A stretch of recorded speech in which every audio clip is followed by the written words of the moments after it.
I actually enjoy introducing Lewis because he was actually my first chief resident some years ago. And we practiced together in private practice and now here at the university. And I can't imagine a better beacon to give a graduation address to sort of, I don't know, have as a lighthouse in sort of the stormy time of transition than Dr. Hassel. Lewis? Thanks very much, Mike. I appreciate the honor of this invitation and appreciate your very kind introduction. I wish I could say that it was that first few months of orientation provided by your chief resident that is the story of the rest of the success of your career, but I know far too well that that's not the case. To all of the residents, congratulations on completing a successful year of residency, and in particular to our two graduating and departing candidates. You have my most sincere congratulations, best wishes, and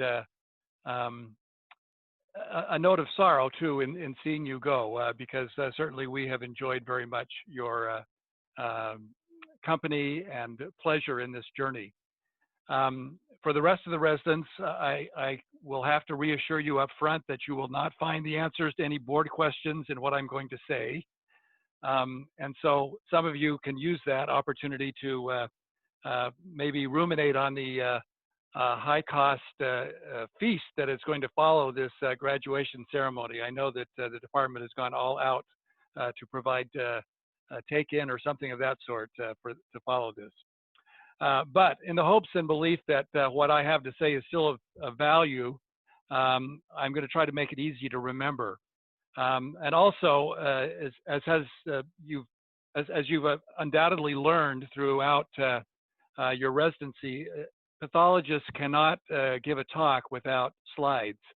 And so, having said that, I am going to share my screen and proceed to use some slides. Not of the sort that are histopathology slides. Let's see, are you seeing the presentation screen or the other screen? The presentation. Presentation okay. screen.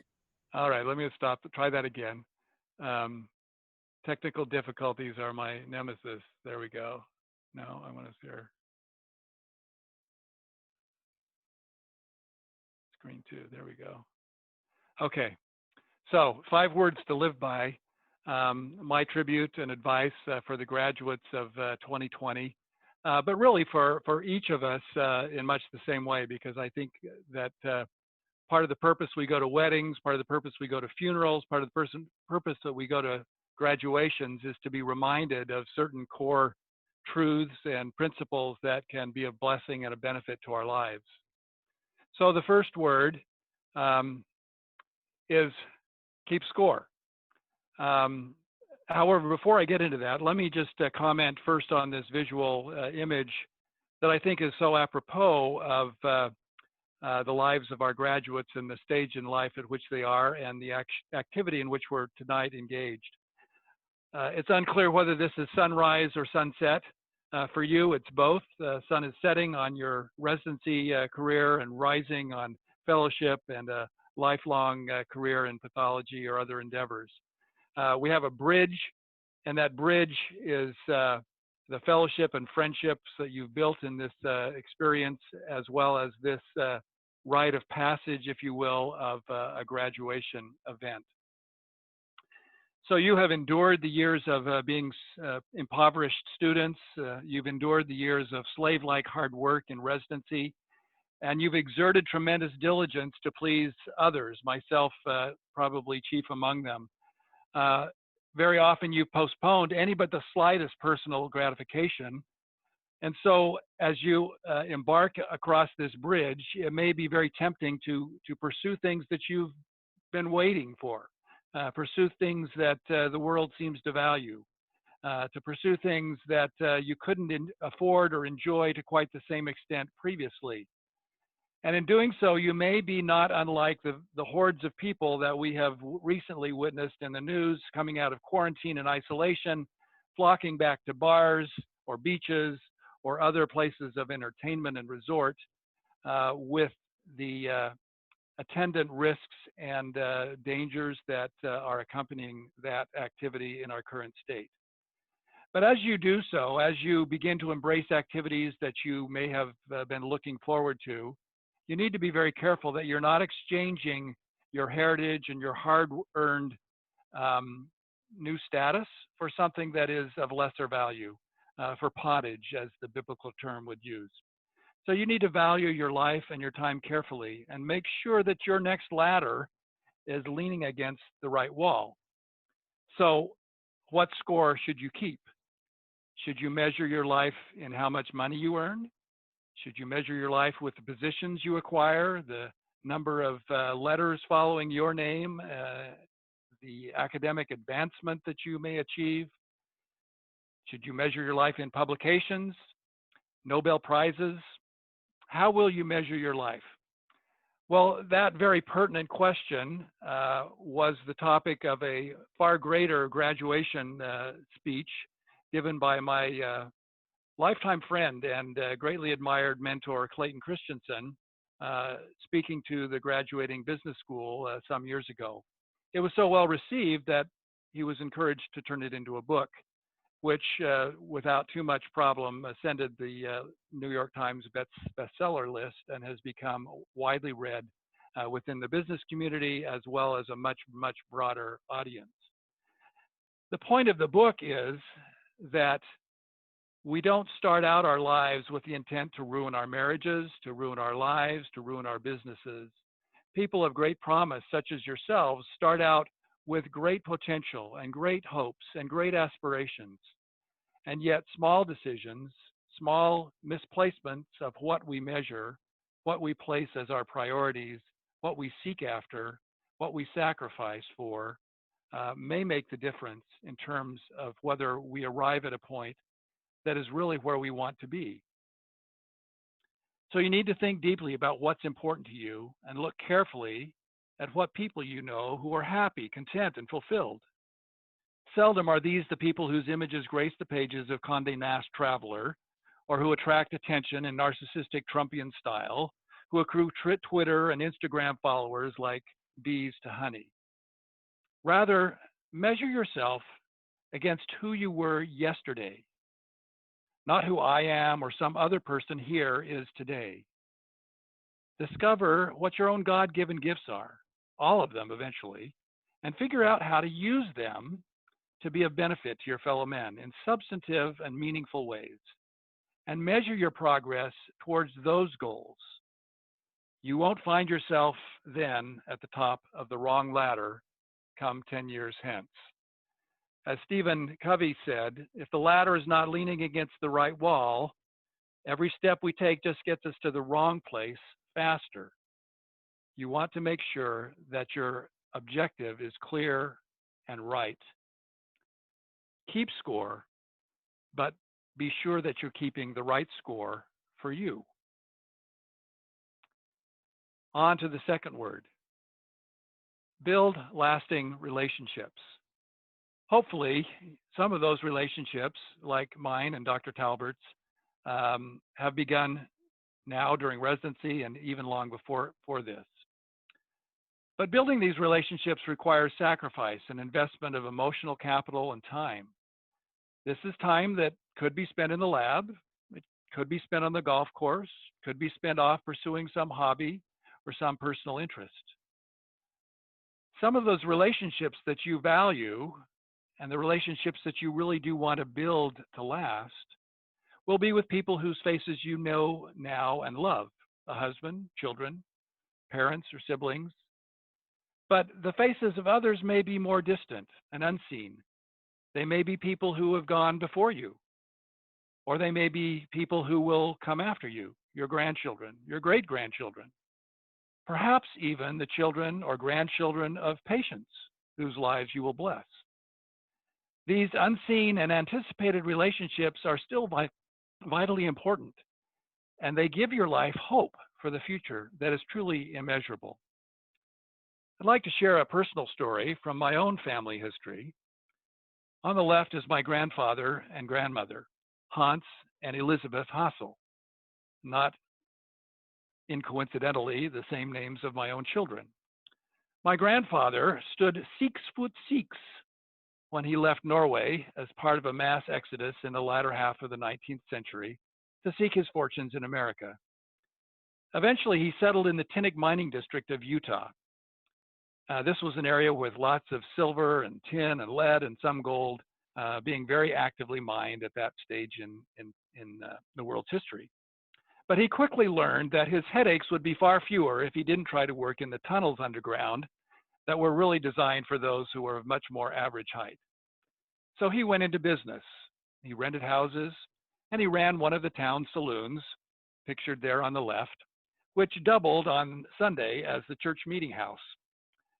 And then he teamed up with a local entrepreneur a few years later, a man named Sam McIntyre, in homesteading a very large dry farm west of that Tinnick mining district. But after a while, he got news that Sam was intent on swindling him out of his share of the farm. When that became known, my grandmother very promptly moved her family into the ranch house and began cooking for a fee for the crew and laying claim by possession to Hans's share of the farm. It was a somewhat messy dispute that followed. And the reason I'm telling you this story is because of what followed. Hans and Elizabeth did not engender on their children or their grandchildren any sense of bitterness or resentment against Sam McIntyre, and they certainly could have. They had to cross Sam's part of the property to get to and from town every time. But instead, they taught their children hard work. They taught them how to sacrifice and how to support one another to obtain an education. In fact, each of their children attended the university, and each supported one or more of their other siblings in doing the same. Truly a marvel for the era in which they lived and the very rural mining community in which they lived.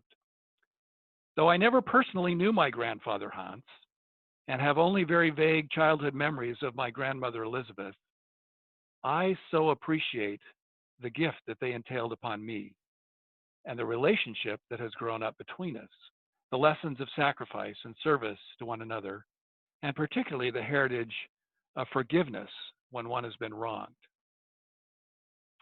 You should express gratitude often, daily is best, for those who help you to reach your goals. In fact, telling this story is perhaps a way of expressing that gratitude. But you should also look for ways that you can serve and bless others in turn. Sometimes that is done best by paying it forward. So value relationships and build them to last. The third word, keep your focus. The air traffic controllers always say, land one plane at a time. It's the same message. You need to know your purpose and ensure that the things that you are spending your time doing actually do reflect the purpose that you have identified as your mission in life. Refuse to be distracted by what others say is your purpose or what their expectations are for you. Having the courage to say no to things is sometimes the greatest courage and the most important lesson that you can learn. Let me share a personal story. As you know, we spent 3 years on leave of absence and lived and served in Hanoi. During the time that I was there, I maintained my familiarity with many, many friends in the pathology community and medical field.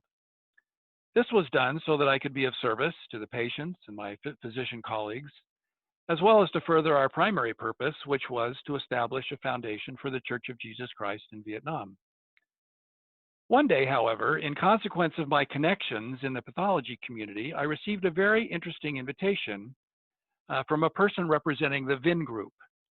For those of you who aren't familiar with Vietnamese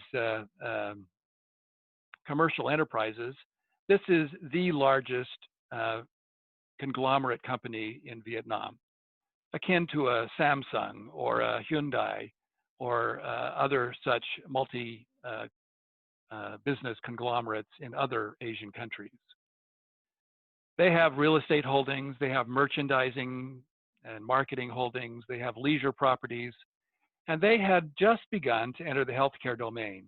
They had acquired a hospital system and sported in that system the only JCI accredited hospital in Vietnam at that time.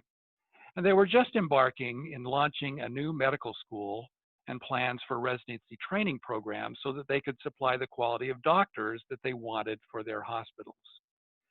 To put it briefly, they wanted my time and some of my effort, and they were willing to pay for it. But although seeing the quality of healthcare improve in Vietnam has long been one of my personal goals, it was not then my primary goal and purpose. And so I turned down their offer and invitation. Now, as I look back at what we were able to accomplish in my primary purpose, I have no regrets.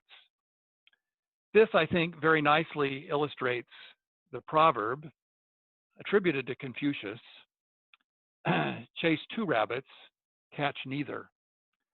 And I think there is a corollary that goes along with this, which you may also chuckle at. Chase one rabbit, have rabbit stew. So keep your focus. Do not be distracted by other rabbits. Now, the fourth word here is a little bit more difficult to understand in just a few words, but it's the admonition to be a teacher learner and a follower leader. Or in other words, these hyphenated roles are inextricably linked. And when you pick up one end of the stick, you claim the other as well. The roles you take on will vary in proportion over your lifetime. But in each stage, they will require some hybrid function of both learning and teaching and following and leading.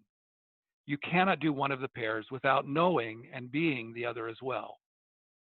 So when you pick up one role, you pick up the other end of that stick as well. You probably have no idea how many times you have been the teacher during your residency. My teacher, your fellow residence teacher, your program director's teacher. And that's good if you don't know, because really humility is what makes it possible for you, or what you have to teach, palatable. Pride is a great envy of learning or leading, and should almost disqualify one from being a teacher or a leader. I can comfortably state that you now know more. This is for Azada and Nikki. You know more now about the current state of hematology or blood banking or clinical chemistry today than I do, and perhaps more than I ever knew.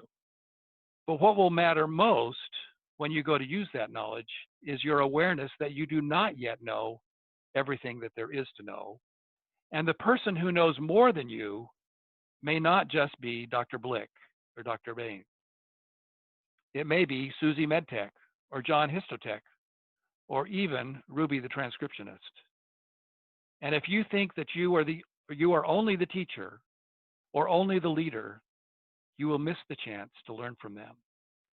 And that will ultimately be to your detriment and potentially the detriment of others, including your patients. Let me share a historical story here.